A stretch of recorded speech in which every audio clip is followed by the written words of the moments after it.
So I just saw Sonic 3 and we're going to talk about it. Now, before we move forward, I know this is a review, but it's also going to be a bit more than that because this franchise and these characters mean a hell of a lot to me. So I'm going to be discussing a little more than just the movie. But if that's not your jam and you just want to hear the movie review, totally cool, no offense taken, I just like to yap. So if you just want the review, skip ahead to this time right here, but be warned, there will be heavy spoilers. As a longtime fan of the series, and when I say long time, I mean literal day one, most mornings before school were spent watching Adventures of Sonic the Hedgehog, and most afternoons were spent with my Genesis or drawing Sonic. Poorly. So when it was finally announced that we were getting a Sonic movie adaptation, my response was the same as everyone else's. Burn it. I was fortunate enough to see the rise, fall, and then rise again of the blue blur.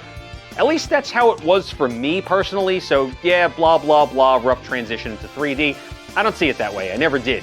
So before you jump to any conclusions, my favorite games in the series are the Sonic Adventure games. Now, before we get into the meat and potatoes, or chili dogs if we're being cute, boo! I'm asking for your support. For as little as $3.99 a month, you could click the subscribe button and help my channel reach 1 million subs.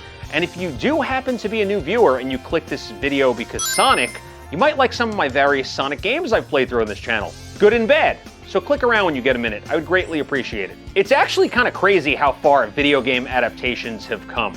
Not to continuously make this about me, but I started gaming when I was a toddler with Super Mario Bros. 3, and back then, video game adaptations in movies and TV weren't held to even a fraction of the standards that they are today. I mean, look back at officially licensed Mario anything from the late 80s to the early 90s, and you could tell that Nintendo didn't quite fully have a grasp on the branding. Oh no! Poor Toad! Help! You could say the same for Sonic or literally any other IP, but that didn't stop me from consuming all of it. And listen, just because things have come much farther in recent years doesn't mean that every finished product is, well, you saw the Halo show. But there's also a lot of good adaptations out there now, with some recents being shows like Fallout or Arcane, or movies like the Super Mario Bros. Movie and Detective Pikachu. However, I do think that Sonic movies have helped set a new standard. I know that almost was not the case given the first trailer we saw. Meow? And the reception, so it's scary to think that there's a timeline where that is what released and the sequels potentially never got made. But it did, and I think the franchise raised the bar several times now to the point where Sonic 3 is now telling one of my favorite stories in all of video games. The first Sonic movie was your run-of-the-mill superhero origin story. We're introduced to characters like Sonic and Dr. Eggman, supporting characters, as well as a concrete backstory of how Sonic came to be. And these things are important because Sonic has always been a character that just exists in the universe, without question. There was never anything strange about going from a sunny hillside with natural loops to a Death Star clone with a giant mustache on it. The first movie also adds lore to the smallest details, like Sonic getting his signature red and white shoes, and the importance of rings besides keeping Sonic alive if you hold on to them. But it wasn't until Sonic 2 that we started to get more fan service with longer, more obvious additions like Tails and Knuckles, or things that are a bit more tongue-in-cheek like Gun or Agent Stone's Genesis instruction manual. But the biggest setup for the future of the franchise was doubling down on the introduction of Sonic's friends with the Project Shadow post-credit scene and bringing Shadow into the fold, who I firmly believe was single-handedly the best addition to the franchise. Cue the current year, which has officially been named the Year of Shadow by Sega. We know movie 3 is on the way. Now accompanying it, we have the recently revealed Sonic X Shadow Generations, which turned out to be excellent. Among a bunch of other promos and merch, there was a good roadmap and it was executed so well that it's hard to not compare it to Nintendo's Year of Luigi, which just lost them so much money. I mean, I love Luigi, but come on. Truthfully, I was so invested to go all in on the Year of Shadow that I kicked it off in January when I decided that I was going to get every ending in Shadow 05. I am not a Sonic channel. I'm a Shadow channel. But overall, it felt like such a fitting campaign and a great celebration of not only one of mine, but a lot of other favorite people's fictional characters. And Sonic Adventure 2 was so pivotal in my childhood that it's just become a mainstay in my life. Now, the important question is, how was he on the big screen? Now, before we get into specifics and big spoiler territory, I just want to say that this franchise has grown so much over 3 movies, and that's amazing. I remember waking up and watching the first trailer, the ugly trailer, and being absolutely crushed that this was the one opportunity for them to get it right. I also want to apologize if this review is all over the place. I'm not a movie reviewer. I'm just a dude who wants to geek out for a few minutes. So we can joke, but there is a timeline where we didn't bully a large corporation, and Sonic never got that redesign, and this franchise died on the vine with the first movie. So the fact that we've gotten to Knuckles and Shadow and all of these characters that I've grown up with and loved for so many years really, really means a lot to me. I also do realize I'm a grown-ass man, and these are fictional characters, but nostalgia is about positive memories that you hold on to dearly because life can often be sad or difficult. And Jeff Fowler is an important piece of this puzzle, not only because he's the director, but he has worked on Shadow 05, the game, and has genuine connection to these characters.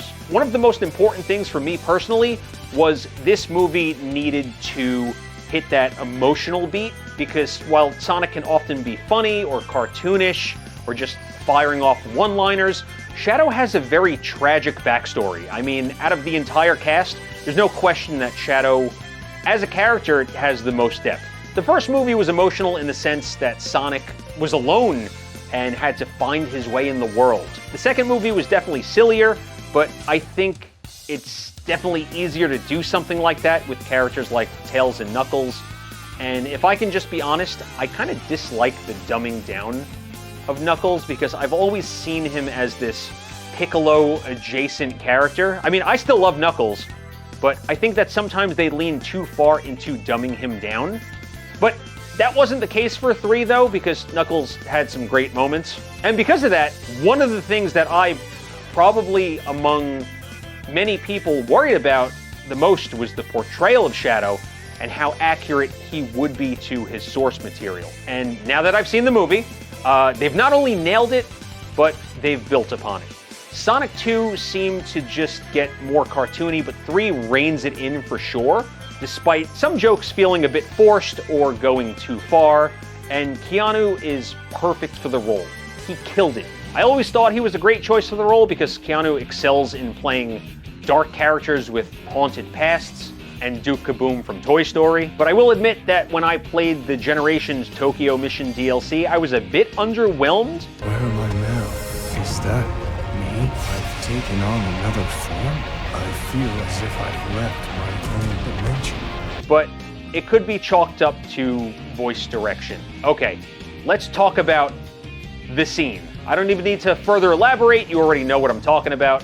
I mean, we all knew they weren't going to open fire on a child, so I guess the safest thing to do was to make it happen in an explosion caused by gun. I mean, I feel like it's what they had to do, but the tragedy still had the same weight to it. But I understand why they did it, because ratings. Now, as far as Jim Carrey goes, he's still at the top of his game. Double your villains, double your fun. I think some of the Eggman Gerald stuff was a little over-the-top corny, but I enjoyed seeing him having fun with both roles. I mean, for example, Gerald's death was a scene out of Looney Tunes. It was hilarious because of how anticlimactic they made it, because Bro just died in a bug zapper after a fart noise. I mean, it basically has the same energy as this.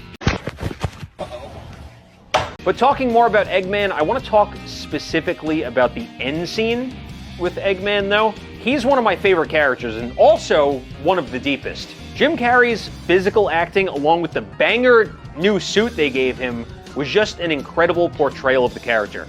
It was just the way he was standing that you knew he did his homework. And whoever the costume designers were, absolutely cooked. He had a great redemption arc, but I think they left it open-ended because the series' inclusion of Jim Carrey is probably unknown. From everything that we've seen or heard, he's having a lot of fun in the role, but it's hard to say if he'll come back for a 4th movie. And Sega has a lot of options when it comes to which direction they want to move in for the future. And we're going to discuss the end credits scene and the future of the franchise in a bit, but Jim Carrey is really the X factor here, bringing him back for not only a second, but a third movie, which is something that he's known for not really being a huge fan of, was pretty huge. And not only coming back for a third movie, but now he's playing a second character with Gerald. But everything that we've heard, or that I've heard, is the important part for him as an actor was the growth of the character and not just playing the same character again. So let's be realistic here. In the event that he wants to step away from the role, which seems sooner rather than later, there would be a huge hole in the cast of future movies without Dr. Eggman in some capacity. There's always the opportunity to recast him, and I'm sure there are other great choices out there who could step into the role, but he's owned it so well up until now that sidelining him and making him more of a supporting character would feel weird. I thought they would have built up Agent Stone as the most obvious option glaring us in the face, but without Dr. Eggman, would Stone as a character even want to? The entire third act of this movie is just insanity. I think the pacing of, like, the first half is a little bit rushed, and it kind of makes sense because it's a shorter movie, but Sonic knows he needs the Master Emerald to go supersonic to reach the Eclipse Cannon, and after that, it doesn't slow down and then just kind of abruptly ends, which was a bit of a complaint, but then I looked back on how Sonic Adventure 2 ended, and it was just as abrupt. However, leading up to it, the Super Sonic vs. Super Shadow fight was incredible. It feels like it took a lot of inspiration from Dragon Ball, and it didn't end once they got the emeralds knocked out of each other, which we got a few solid scenes of the boys in super form with the inevitable team-up to stop the Eclipse Cannon, but not before a buttload of gun robots from Sonic Adventure 2 showed up and Shadow and Sonic just pieced them up. Shadow also got his redemption arc by pushing the Eclipse Cannon away from the Earth, but he removed his inhibitor rings, which gave us a look at what he's fully capable of. I do kind of wish we got a more prominent vocal version of Live and Learn over an orchestral one, but I'm satisfied because, listen, I waited over 2 decades for something like this. I love this movie. I might be a bit biased, but it was an incredible ride. So we were blessed with not one, but 2 credit scenes, the first being with Metal Sonic showing up, which is what a lot of people speculated would be the case, and not just one, but an entire army of Metal Sonics. And then the Amy reveal where she brings the hammer down, and after a closer look at the scene, it kind of seems like Sonic is running so fast that he time travels, which is why it's dark. So they might be setting up for a Sonic CD movie, and this takes place in the future, or time travel's incorporated. And I don't know how the timeline is going to fit, but we won't know more for a while. But good news is, Sonic 4 has been confirmed for 2027, so it's coming. And as far as video game movies go, it is now in my top 2, and it's not 2. I'm happy that some of my favorite characters were done justice. It's one of my favorite pieces of Sonic media to date, easily without question, right next to the OVA in games like Sonic Adventure 1 and 2. The movie was action-packed, it was funny, sometimes a little campy, but watching Jim Carrey continue to be one of the best living performers is still a treat. There's some great character arcs that come full circle, and it builds on some great existing lore. There's a load of fan service to the point where you're constantly pointing at the screen, especially the jump from the gun helicopter. Keanu crushes it as Shadow. There's just a really bright future ahead for the series. So if you're a fan of Sonic and you're watching spoiler reviews, you already saw the movie and likely loved it. That's it for my review. Thanks for letting me yap. Let me know what you thought of the movie, if you saw it, down in the comment section, and we can talk more about it. Subscribe if you're new, especially if you made it this far, and that's it. Thanks for watching.